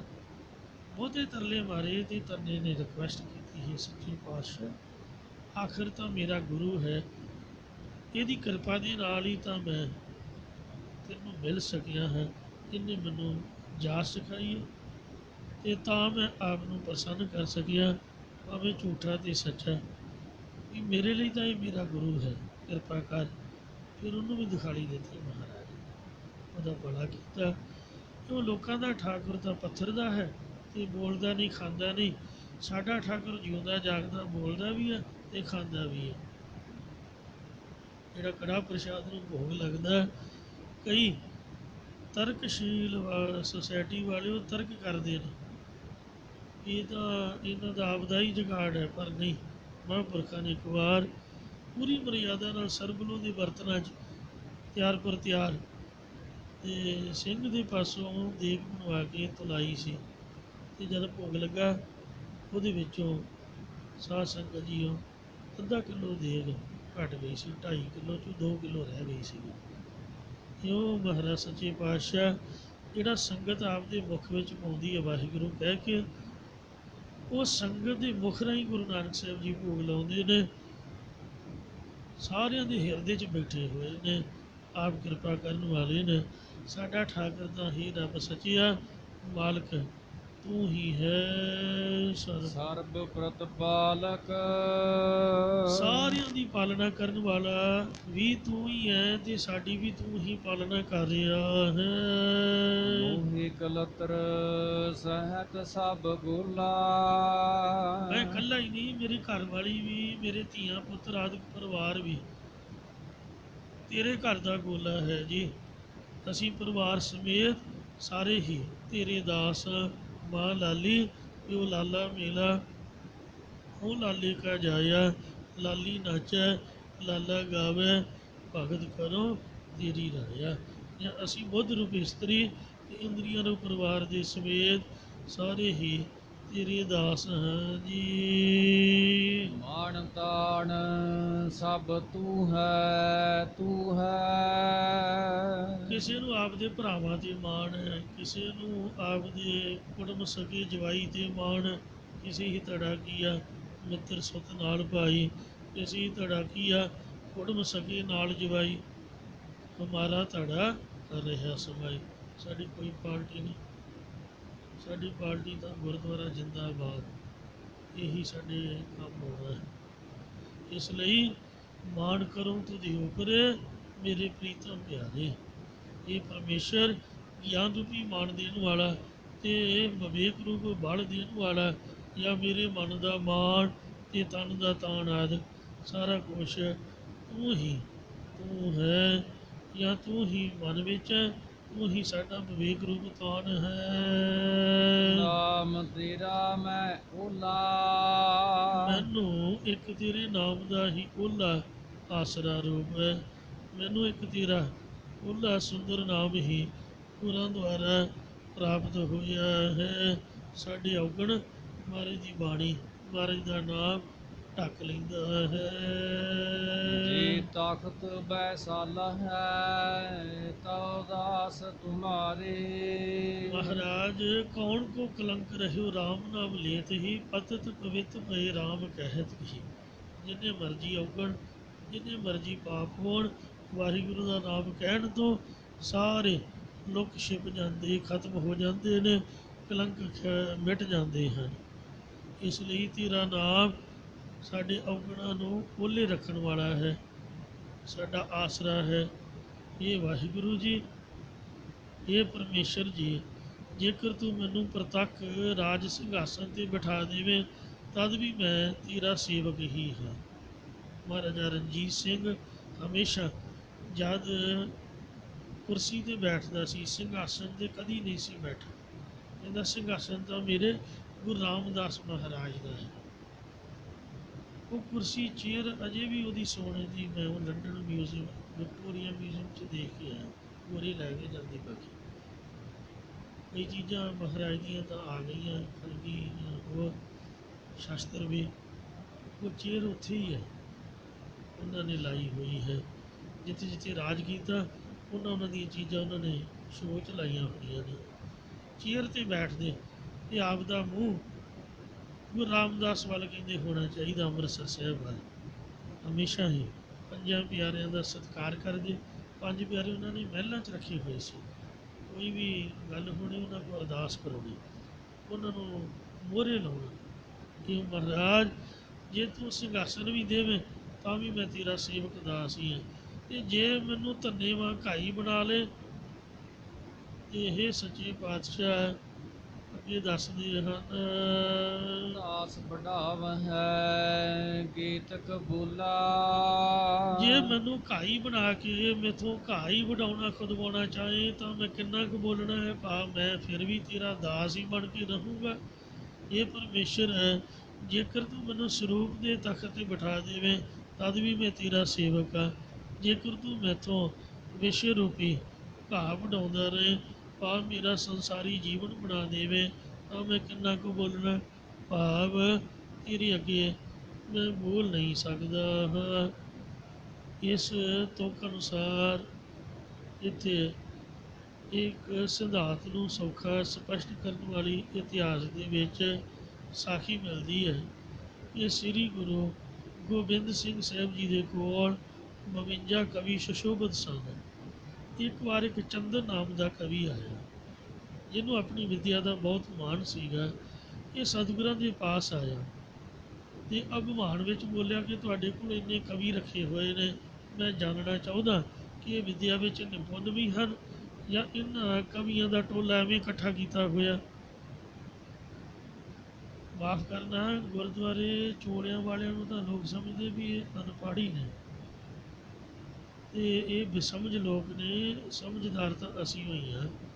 ਇਹ ਕਹਿਣ ਲੱਗਾ, ਮਹਾਰਾਜ ਤੁਹਾਡੇ ਕਵੀਆਂ 'ਚੋਂ ਕੋਈ ਕਵੀ ਮੇਰੇ ਨਾਲ ਕਵਿਤਾ ਦਾ ਮੁਕਾਬਲਾ ਕਰੇ ਔਰ ਮੇਰੀ ਰਚੀ ਹੋਈ ਕਵਿਤਾ ਦੇ ਅਰਥ ਸੁਣਾਏ ਤਾਂ ਮੈਂ ਸਮਝਾਂਗਾ ਕਿ ਤੁਹਾਡੇ ਕੋਲ ਸਿਆਣੇ ਕਵੀ ਨੇ। ਫਿਰ ਸਤਿਗੁਰਾਂ ਨੇ ਕਿਹਾ ਕਿ ਤੂੰ ਆਪਣੀ ਕਵਿਤਾ ਸੁਣਾ। ਤਦੋਂ ਉਹਨੇ ਟੁੱਟੀ ਫੁੱਟੀ ਕਵਿਤਾ ਸੁਣਾਈ, ਆਪਣੇ ਵੱਲੋਂ ਬੜੀ ਸੋਹਣੀ। ਇਹਦਾ ਨਵਸਾਤ ਕੀਏ ਨਵਸਾਤ ਕੀਏ ਨਵਸਾਤ ਪੀਏ ਨਵਸਾਤ ਪਿਆਏ, ਨਵਸਾਤ ਰਚੇ ਨਵਸਾਤ ਬਚੇ ਨਵਸਾਤ ਪਿਆ ਪੈ ਦਾਇਕ ਪਾਏ, ਜੀਤ ਕਲਾ ਨਵਸਾਤਨ ਕੀ ਨਵਸਾਤਨ ਕੇ ਮੁਖ ਅੰਦਰ ਛਾਏ, ਮਾਨੋ ਮੇਘ ਕੇ ਮੰਡਲ ਮੈਂ ਕਵ ਚੰਦਨ ਚੰਦ ਕਲੀ ਵਰਛਾਏ। ਸ਼ਬਦਾਂ ਦਾ ਅਲੰਕਾਰ ਹੈ। ਨਵਸਾਤ ਬਾਰ ਬਾਰ ਆਇਆ, ਅਰਥ ਵੱਖਰੋ ਵੱਖਰਾ ਹੈ। ਇਹ ਸੁਣ ਕੇ ਸਤਿਗੁਰੂ ਥੋੜ੍ਹਾ ਜਿਹਾ ਮੁਸਕਰਾਏ, ਕਿਹਾ ਕਵੀ ਜੀ ਸਿਆਣੇ ਬੰਦੇ ਤਾਂ ਵਿੱਦਿਆ ਪ੍ਰਾਪਤ ਕਰਕੇ ਨਿਮਰਤਾ ਧਾਰਨ ਕਰਦੇ ਨੇ, ਅਹੰਕਾਰ ਸ਼ੋਭਾ ਨਹੀਂ ਦਿੰਦਾ। ਤੇਰੀ ਕਵਿਤਾ ਦੀ ਅਰਥ ਤਾਂ ਮੇਰੇ ਕਵੀ ਤਾਂ ਇੱਕ ਪਾਸੇ ਰਹੇ, ਬਲਕਿ ਘੋੜਿਆਂ ਦੀ ਜਿਹੜੇ ਲਿੱਦ ਚੁੱਕਣ ਵਾਲੇ ਨੇ, ਉਹਨਾਂ ਨੂੰ ਫੱਕ ਫੁੱਕ ਪੱਠੇ ਪਾਉਣ ਵਾਲੇ, ਉਹਨਾਂ ਦੀ ਸੰਭਾਲ ਖਰਖਰਾ ਕਰਨ ਵਾਲੇ ਉਹੀ ਸੁਣਾ ਸਕਦੇ ਨੇ। ਭਾਈ ਵੀ ਸਾਡੇ ਇਹ ਅਰਥ ਕਰ ਸਕਦੇ। ਗੁਰੂ ਜੀ ਦੇ ਬਚਨਾਂ 'ਤੇ ਪ੍ਰਤੀਤੀ ਨਾ ਕਰਦਾ ਹੋਇਆ ਚੰਦਨ ਕਵੀ ਕਹਿਣ ਲੱਗਾ, ਤੁਸੀਂ ਆਪਣੇ ਪਹਿਲਾਂ ਘਾਈ ਨੂੰ ਬੁਲਾਓ, ਕਵੀਆਂ ਨਾਲ ਬਾਅਦ 'ਚ ਮੈਂ ਗੱਲ ਕਰੂੰਗਾ। ਉਹ ਇਸੇ ਹੀ ਮੇਰੀ ਕਵਿਤਾ ਦਾ ਅਰਥ ਕਰਕੇ ਸੁਣਾਏ ਤੁਹਾਡੇ ਬਚਨ ਅਨੁਸਾਰ। ਤਾਂ ਸਤਿਗੁਰੂ ਨੇ ਸੇਵਾਦਾਰ ਭੇਜ ਕੇ ਭਾਈ ਧੰਨਾ ਸਿੰਘ ਜੀ ਨੂੰ ਬੁਲਾਇਆ, ਜਿਹਦੇ 'ਤੇ ਸਤਿਗੁਰੂ ਜੀ ਨੇ ਕਿਰਪਾ ਕਰਕੇ ਨਾਮ ਦੀ ਰੋਮ ਰੋਮ ਵਿੱਚ ਜਾਪ ਵਾਲੀ ਅਵਸਥਾ ਬਖਸ਼ੀ ਹੋਈ ਸੀ। ਧੰਨਾ ਸਿੰਘ ਨੇ ਆ ਕੇ ਸਤਿਗੁਰਾਂ ਦੇ ਚਰਨਾਂ 'ਤੇ ਨਮਸਕਾਰ ਕੀਤੀ ਔਰ ਹੱਥ ਜੋੜ ਕੇ ਸਤਿਗੁਰਾਂ ਤੋਂ ਆਗਿਆ ਮੰਗੀ ਕਿ ਕੀ ਹੁਕਮ ਹੈ। ਤਾਂ ਸਤਿਗੁਰੂ ਨੇ ਕਿਹਾ, ਹੈ ਧੰਨਾ ਸਿੰਘ, ਅੱਜ ਤੇਰਾ ਇਹ ਚੰਦਨ ਕਵੀ ਨਾਲ ਕਵਿਤਾ ਦਾ ਮੁਕਾਬਲਾ ਹੋਣਾ ਹੈ, ਤਿਆਰ ਹੋ ਜਾ। ਉਹੀ ਉਹਨੇ ਮੜਾਸਾ ਜਿਹਾ ਕੀਤਾ ਹੋਇਆ ਅਤੇ ਜੂੜਾ ਥੱਲੇ ਨੱਪਿਆ ਹੋਇਆ ਪੰਡ ਚੁੱਕ ਕੇ, ਅਤੇ ਅੱਖਾਂ 'ਤੇ ਦਸਤਾਰ ਆਈ ਹੋਈ, ਮਿੱਟੀ ਘਟਾ ਦੇ ਮੋਢੇ 'ਤੇ ਪਰਨਾ ਦੇ ਗੋਡੇ ਗੋਡੇ ਮਿੱਟੀ ਨਾਲ ਉਹ ਲੱਤਾਂ ਭਰੀਆਂ ਹੋਈਆਂ, ਅਤੇ ਉਹ ਹੀ ਆ ਗਿਆ। ਮਹਾਰਾਜ ਨੇ ਆਖਿਆ ਵੀ ਜਿਹੜੀ ਹੱਜ ਉਸੇ ਤਰ੍ਹਾਂ ਆਏ। ਵੇਖ ਕੇ ਪਹਿਲਾਂ ਤਾਂ ਹੱਸਿਆ, ਇਹ ਕਿਸ ਤਰ੍ਹਾਂ ਦਾ ਬੰਦਾ ਮੇਰੇ ਅੱਗੇ ਖੜਾ ਕਰ ਦਿੱਤਾ। ਸਤਿਗੁਰਾਂ ਦਾ ਬਚਨ ਸੁਣ ਕੇ ਧੰਨਾ ਸਿੰਘ ਵੱਲ ਵੇਖ ਕੇ ਚੰਦਨ ਕਵੀ ਬੜਾ ਮੁਸਕਰਾਇਆ। ਇਹ ਅਨਪੜ੍ਹ, ਮੈਲੇ ਬਸਤਰ, ਵਿਦਿਆਹੀਣ ਇੱਕ ਪੇਂਡੂ ਬੰਦਾ ਮੇਰਾ ਕੀ ਮੁਕਾਬਲਾ ਕਰੇਗਾ। ਉੱਧਰ ਭਾਈ ਧੰਨਾ ਸਿੰਘ ਵੀ ਹੱਸ ਪਿਆ। ਸਤਿਗੁਰਾਂ ਨੇ ਦੋਨਾਂ ਤੋਂ ਹੱਸਣ ਦਾ ਕਾਰਨ ਪੁੱਛਿਆ ਤਾਂ ਚੰਦਨ ਕਵੀ ਨੇ ਮਨ ਦੀ ਵਾਰਤਾ ਕਹਿ ਸੁਣਾਈ। ਇਹ ਘਾਈ ਮੇਰੀ ਕਵਿਤਾ ਦਾ ਕੀ ਮੁਕਾਬਲਾ ਕਰ ਸਕਦਾ ਜੀ। ਫਿਰ ਸਤਿਗੁਰਾਂ ਨੇ ਧੰਨਾ ਸਿੰਘ ਨੂੰ ਪੁੱਛਿਆ ਵੀ ਧੰਨਿਆ ਤੂੰ ਕਿਉਂ ਹੱਸਿਆ। ਤਾਂ ਉਹਨੇ ਕਿਹਾ, ਮਹਾਰਾਜ ਜੀ ਮੈਂ ਇਸ ਕਰਕੇ ਹੱਸਿਆ ਕਿ ਤੁਸੀਂ ਮੈਨੂੰ ਇਹ ਕਿਹਾ ਕਿ ਤੇਰਾ ਮੁਕਾਬਲਾ ਇਸ ਕਵੀ ਨਾਲ ਹੈ। ਮਹਾਰਾਜ ਜੀ ਸੱਚ ਤਾਂ ਇਹ ਹੈ ਕਿ ਮੁਕਾਬਲਾ ਤਾਂ ਇਸ ਹੰਕਾਰੀ ਕਵੀ ਨਾਲ ਤੁਹਾਡਾ ਹੈ। ਮੈਂ ਕੌਣ ਅਤੇ ਜਿੱਤ ਵੀ ਤੁਹਾਡੀ ਹੈ। ਅਤੇ ਧੰਨਾ ਸਿੰਘ ਦੇ ਸਰੀਰ ਦਾ ਤਾਂ ਕੇਵਲ ਬਹਾਨਾ ਹੀ ਹੈ। ਮੈਂ ਇਸ ਕਰਕੇ ਹੱਸਿਆ ਕਿ ਆਪ ਜੀ ਕੈਸੇ ਕੈਸੇ ਚੋਜ ਪਏ ਕਰਦੇ ਹੋ। ਸਤਿਗੁਰੂ ਜੀ ਬਹੁਤ ਖੁਸ਼ ਹੋਏ। ਸਤਿਗੁਰੂ ਦੀ ਖੁਸ਼ੀ ਮੰਨੋ ਸਿੱਖ ਦੇ ਜਿੱਤਣ ਦਾ ਪ੍ਰਤੀਕ ਸੀ। ਸਤਿਗੁਰਾਂ ਨੇ ਕਿਹਾ ਕਵੀ ਜੀ ਤੁਸੀਂ ਆਪ ਦੀ ਰਚਨਾ ਹੁਣ ਇਹਨੂੰ ਸੁਣਾਓ, ਮੇਰਾ ਸਿੱਖ ਉਹਦੇ ਅਰਥ ਕਰੇਗਾ। ਜਦੋਂ ਚੰਦਨ ਕਵੀ ਨੇ ਆਪਣੀ ਉਹ ਕਵਿਤਾ ਦੁਹਰਾਈ ਜਿਹੜੀ ਮੈਂ ਪੜ੍ਹ ਕੇ ਸੁਣਾਈ, ਉਹਦੀ ਕਵਿਤਾ ਸੁਣ ਕੇ ਧੰਨਾ ਸਿੰਘ ਜੀ ਅਰਥ ਕਰਨ ਤੋਂ ਪਹਿਲਾਂ ਹੀ ਕਵੀ ਨੂੰ ਕਹਿਣ ਲੱਗੇ ਕਿ ਸਤਿਗੁਰਾਂ ਦੇ ਪਾਵਨ ਦਰਬਾਰ ਵਿੱਚ ਸੁਣਾਉਣ ਲਈ ਤੇਰੇ ਕੋਲ ਇਹੋ ਜਿਹੀ ਕਵਿਤਾ ਰਹਿ ਗਈ ਸੀ। ਉਹ ਕਮਲਿਆ, ਗੁਰੂ ਪੀਰਾਂ ਦੇ ਅੱਗੇ ਕਦੀ ਵੀ ਇੰਨੀਆਂ ਗੱਲਾਂ ਨਹੀਂ ਕਰਨੀਆਂ ਚਾਹੀਦੀਆਂ। ਫਿਰ ਇਸ ਤਰ੍ਹਾਂ ਦੇ ਗੰਦੇ ਮੰਦੇ ਅਰਥ, ਉਹਨੂੰ ਤਾਂ ਸ਼ਰਮ ਆਉਂਦੀ ਹੈ। ਧੀਆਂ ਭੈਣਾਂ ਤੇ ਗੁਰੂ ਕੀ ਸੰਗਤ ਮਾਰੇ ਸਾਡੇ ਮਾਂ ਪਿਓ ਨੇ, ਆਪਦੇ ਪਿਓ ਕੀ ਥੋੜ੍ਹਾ ਇਹੋ ਜਿਹੀਆਂ ਗੱਲਾਂ ਕਰੀਆਂ। ਤੈਨੂੰ ਅਕਲ ਹੀ ਨਹੀਂ ਕਿਸੇ ਸਿਖਾਈ, ਤੇਰਾ ਗੁਰੂ ਕੌਣ ਹੈ ਦੱਸ। ਚੰਦਰ ਕਵੀ ਨੇ ਕਿਹਾ ਵੀ ਤੂੰ ਅਰਥ ਤਾਂ ਕਰ, ਗੱਲਾਂ ਨਾ ਕਰ। ਤਦੋਂ ਭਾਈ ਧੰਨਾ ਸਿੰਘ ਨੇ ਉਹਦੀ ਕਵਿਤਾ ਦੇ ਅਰਥ ਕੀਤੇ।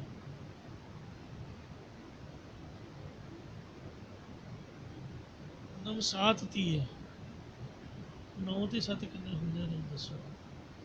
ਸੋ ਤੀਏ ਨਾਮ ਹੈ ਤੀਵੀਂ ਦਾ, ਇਸਤਰੀ ਦਾ। ਟਾਈਮ ਵੀ ਜ਼ਿਆਦਾ ਹੋ ਗਿਆ ਤੇ ਅੰਮ੍ਰਿਤ ਵੇਲੇ ਦੀ ਕਥਾ ਹੈ ਤੇ ਇਹ ਅਰਥ ਮੈਂ ਕੱਲ੍ਹ ਨੂੰ ਸੁਣਾਊਂਗਾ ਸਵੇਰੇ ਆਉਂਦੇ ਸਾਰੀ। ਮੇਰਾ ਜੀ ਨਹੀਂ ਕਰ ਰਿਹਾ, ਕਥਾ ਦਾ ਰਸ ਬਣਿਆ ਹੋਇਆ ਤੇ ਇਸ ਵਾਸਤੇ 16 ਵਰ੍ਹੇ ਦੀ ਉਮਰ ਦੀ ਬੀਬੀ ਦੀ ਗੱਲ ਉਹਨੇ ਕੀਤੀ ਹੈ। ਅਗਲੇ ਅਰਥ ਨਹੀਂ ਮੈਂ ਕਰੂੰਗਾ। ਇਹ ਸੁਣ ਕੇ ਚੰਦਨ ਕਵੀ ਹੈਰਾਨ ਹੋ ਗਏ। ਗੁਰੂ ਦੇ ਘਾਈ ਸਿੱਖ ਵੀ ਇੰਨੇ ਵਿਦਵਾਨ ਨੂੰ, ਉਹਦੀਆਂ ਅੱਖਾਂ ਅੱਡੀਆਂ ਦੀਆਂ ਅੱਡੀਆਂ ਰਹਿ ਗਈਆਂ। ਮਹਾਰਾਜ ਨੇ ਆਖਿਆ ਪੁੱਤ ਵੀ ਹੁਣ ਤੂੰ ਜਾਣਾ ਨਹੀਂ, ਇੱਥੇ ਖੜ੍ਹ ਜਾ। ਧੰਨੇ ਨੂੰ ਆਖਿਆ ਵੀ ਧੰਨਾ ਸਿੰਘ ਤੂੰ ਹੁਣ ਕਵਿਤਾ ਰਾਚ ਹੈ, ਹੁਣ ਇਹ ਅਰਥ ਕਰਕੇ ਸੁਣਾਊਗਾ। ਜਦੋਂ ਧੰਨਾ ਸਿੰਘ ਜੀ ਨੇ ਗੁਰੂ ਜੀ ਦੇ ਹੁਕਮ 'ਚ ਇਹ ਕਵਿਤਾ ਰਚੀ, ਕਹਿਣ ਲੱਗਾ ਮੀਨ ਮਰੇ ਜਲ ਕੇ ਪਰਸੇ, ਕਬਹੂ ਨਾ ਮਰੇ ਪਰ ਪਾਵਕ ਪਾਏ। ਜਲ ਦੇ ਪਰਸਣ ਤੋਂ ਮਹਾਰਾਜ ਮੱਛੀ ਮਰ ਜਾਂਦੀ ਹੈ, ਪਰ ਜੇ ਅੱਗ ਪਾਓ ਤਾਂ ਨਹੀਂ ਮੱਛੀ ਮਰਦੀ। ਅਨਪੜ੍ਹਾਂ ਨੂੰ ਵੀ ਇਹ ਅਰਥ ਆਉਂਦੇ ਹਨ। ਮੀਨ ਮਰੇ ਜਲ ਕੇ ਪਰਸੇ, ਕਬਹੂ ਨਾ ਮਰੇ ਪਰ ਪਾਵਕ ਪਾਏ। ਹਾਥ ਮਰੇ ਮਦ ਕੇ ਪਰਸੇ, ਕਬਹੂ ਨਾ ਮਰੇ ਤਨ ਤਾਪ ਕੇ ਪਾਏ। ਤੀਹ ਮਰੇ ਪਤ ਕੇ ਪਰਸੇ, ਘਰ ਵਾਲੀ ਪਤੀ ਦੀ ਸੰਗਤ ਤੋਂ ਮਰ ਜਾਂਦੀ ਹੈ, ਕਬਹੂ ਨਾ ਮਰੇ ਪਰਦੇਸ ਸਿਧਾਏ। ਉਲਟੇ ਅਰਥ। ਗੂੜ ਮੈਂ ਬਾਤ ਕਹੀ ਦਿਜਰਾਜ, ਵਿਚਾਰ ਸਕੇ ਨਾ ਬਿਨਾ ਚਿਤ ਲਾਏ। ਕੌਣ ਮਰੇ ਰਬ ਕੇ ਪਰਸੇ, ਕਬਹੂ ਨਾ ਮਰੇ ਸਸਕੀ ਸ਼ਬ ਪਾਏ। ਮਿੱਤਰ ਮਰੇ ਮਿਤ ਕੋ ਮਿਲकर, कबहू न मरे जब दूर सिधाए। सिंह मरे जब मांस मिले, कबहू न मरे जब हाथ न आए। गूढ़ में बात कही दिजराज, विचार सके न बिना चित लाए। ਹੁਣ ਘੁਮਾ ਦਿਮਾਗ ਕਸਾ ਇਸ ਨੂੰ, ਉਹ ਵਿਚਾਰਾ ਸੋਚ ਕੇ ਹੰਮ ਗਿਆ।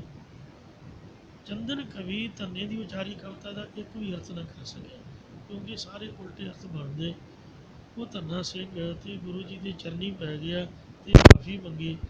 ਇੰਜ ਚੰਦਨ ਕਵੀ ਦਾ ਹੰਕਾਰ ਮੇਟ ਕੇ ਗੁਰੂ ਵਾਸ ਜੀ ਨੇ ਅੱਗੋਂ ਲਈ ਸਿੱਖਿਆ ਦਿੱਤੀ ਤੇ ਚੰਦਨ ਕਵੀ ਭਾਈ ਧੰਨਾ ਸਿੰਘ ਜੀ ਦਾ ਜਸ ਕਰਨ ਲੱਗਾ ਕਿ ਤੁਸੀਂ ਇੰਨੇ ਵੱਡੇ ਮਹਾਨ ਹੋ ਕੇ ਮਲੀਨ ਜੀ ਕਿਰਿਆ ਕਿਉਂ ਕਰਦੇ ਹੋ। ਤਦੋਂ ਅੱਗੋਂ ਧੰਨਾ ਸਿੰਘ ਜੀ ਨੇ ਕਿਹਾ ਕਿ ਸਾਡੇ ਵੱਡੇ ਗੁਰੂਆਂ ਦਾ ਜੋ ਬਚਨ ਹੈ ਉਹਦੇ ਅਨੁਸਾਰ ਗੁਰੂ ਭਾਵੇਂ ਰਾਜ ਦੇ ਬਹਾਨੇ, ਭਾਵੇਂ ਰੰਬਾ ਪਕੜਾ ਕੇ ਕੱਖ ਦਾਵੇ, ਸਿੱਖ ਗੁਰੂ ਦੇ ਭਾਣੇ ਵਿੱਚ ਹੀ ਰਹਿੰਦਾ। ਅਤੇ ਜਦ ਉਹਨੇ ਆਖਿਆ ਵੀ ਅਰਥ ਕਰਕੇ ਸੁਣਾਓ ਤਾਂ ਉਹਨੇ ਅਰਥ ਕਹਿੰਦਾ ਵੀ ਅਰਥ ਤਾਂ ਸੌਖੇ ਹੀ ਨੇ, ਜਿਹੜਾ ਵਿਸ਼ਰਾਮ ਹੈ ਉਹ ਥੋੜ੍ਹਾ ਜਿਹਾ ਅੱਗੇ ਪਿੱਛੇ ਲਾਉਣਾ ਪਏਗਾ। ਜਿਵੇਂ ਮੀਨ ਮਰੇ ਜਲ ਕੇ ਪਰਸੇ, ਚਾਲ ਅਨੁਸਾਰ ਜੇ ਪਾਠੀ ਪੜੂਗਾ ਤਾਂ ਇੱਥੇ ਵਿਸ਼ਰਾਮ ਹੋਊਗਾ ਮਾਤਰਾ ਮੁਤਾਬਕ, ਅਤੇ ਜੇ ਅਰਥ ਕਰਨੇ ਹੋਣਗੇ ਅਰਥ ਦੇ ਵਿਸ਼ਰਾਮ ਕਈ ਵਾਰੀ ਚੇਂਜ ਕਰਨੇ ਪੈਂਦੇ ਨੇ, ਬਸ ਵਿਸ਼ਰਾਮ ਹੀ ਚੇਂਜ ਕਰਨੇ, ਅਰਥ ਤਾਂ ਸੌਖੇ ਨੇ। ਮੀਨ ਮਰੇ ਜਲ ਕੇ ਪਰਸੇ ਕਬਹੂ ਨਾ, ਦੈਟਸ ਇਟ। ਕਦੀ ਵੀ ਮੱਛੀ ਨਹੀਂ ਮਰਦੀ ਪਾਣੀ ਦੇ ਪਰਸਨ, ਮਰੇ ਪਰ ਪਾਵਕ ਪਾਏ, ਬਸ ਇੰਨੀ ਗੱਲ ਹੈ। ਸਾਰੀਆਂ ਤੁਕਾਂ ਦੇ ਵਿਸ਼ਰਾਮ ਬਦਲ ਦਿਓ, ਅਰਥ ਸੁਖਾਲੇ ਨੇ। ਇਉਂ ਧੰਨਾ ਸਿੰਘ ਦੀ ਗੁਰੂ ਸਾਹਿਬ ਦੀ ਜਿੱਤ ਹੋਈ। ਨਾਨਕ ਕੀ ਪ੍ਰਭ ਪੁਰਖ ਵਿਧਾਤੇ। ਮਹਾਰਾਜ ਫਰਮਾਉਂਦੇ ਕਿ ਮੇਰੇ ਸੇਵਕ ਦੇ ਕਰਮਾਂ ਅਨੁਸਾਰ ਫਲ ਪ੍ਰਦਾਤੇ ਪੂਰਨ ਹੈ ਪਰਮੇਸ਼ਰ ਮੇਰੇ ਜੀ। ਠਾਕੁਰ ਅਗਹ ਅਤੁਲਾ ਇਹ ਮੇਰੇ ਸੁਆਮੀ, ਤੂੰ ਗ੍ਰਹਿਣ ਤੋਂ ਰਹਿਤ, ਪਕੜਨ ਤੋਂ ਰਹਿਤ, ਤੇ ਬੁੱਧੀ ਰੂਪ ਤਕੜੀ ਚ ਸ਼ਾਸਤਰ ਪ੍ਰਮਾਣ ਨੂੰ ਵੱਟੇ ਪਾ ਕੇ ਤੋਲਣ ਤੋਂ ਰਹਿਤ, ਭਾਵ ਤੋਲਿਆ ਨਹੀਂ ਜਾਂਦਾ ਹੈ, ਤੇ ਤੂੰ ਹੀ ਮੇਰਾ ਮਾਲਕ ਹੈ। ਜੇ ਤਖਤ ਤੇ ਬਿਠਾ ਦੇਵੇਂ ਤਾਂ ਵੀ ਤੇਰੀ ਸ਼ੋਭਾ ਹੈ, ਤੇ ਜੇ ਭੀਖ ਮੰਗਾਵੇ ਤਾਂ ਕਿਆ ਘਟ ਜਾਏ, ਤੇ ਜੇ ਘਾਹ ਵਡਾਵੇ ਤੇ ਕਿਆ ਗਜਾ ਕਰਕੇ ਲਿਆਉਣੀ ਪਏ। ਕਾਰਸੇ ਵਾਲਿਆਂ ਦੀ ਆਪਾਂ ਗਜਾ ਕਰਦੇ ਰਹੇ ਹਾਂ, ਸਤਿਨਾਮ ਵਾਹਿਗੁਰੂ, ਦੁੱਧ ਪ੍ਰਸ਼ਾਦਾ ਵਾਹਿਗੁਰੂ, ਤਾਂ ਸਾਡਾ ਕੀ ਘਟ ਜਾਣਾ, ਗੁਰਦੁਆਰੇ ਦਾ ਹੀ ਨਾਂ ਹੈ। ਇੰਜ ਇਹ ਨਿਮਰਤਾ ਦੇ ਬਚਨ ਹਨ। ਸਮਾਪਤੀ ਅੱਗੇ ਤੋਂ ਸਮਤ ਬਖਸ਼ੋ। ਸਮਾਪਤੀ ਦੇ ਪੰਕਤੀ ਤੇ ਸਾਖੀ ਆ ਗਈ, ਨਾ ਸੁਣਾਉਂਦੇ ਉੱਪਰ ਕਰਮ ਪੂਰਾ ਨਹੀਂ ਸੀ ਹੋਣਾ, ਇਸ ਲਈ ਖਿਮਾ ਦੀ ਜਾਚ ਜੇ ਕਹਾਣੀ। ਤਖਤ ਬੈਸਲ ਹੈ ਤਉ ਦਾਸ ਤੁਮਾਰੇ ਘਾਸ ਵਡਾਵਹਿ ਕੀਤਕ ਬੋਲਾ, ਨਾਨਕ ਕੇ ਪ੍ਰਪੁਰਖ ਵਿਧਾਤੇ ਮੇਰੇ ਠਾਕੁਰ ਅਗਹ ਅਤੁਲਾ।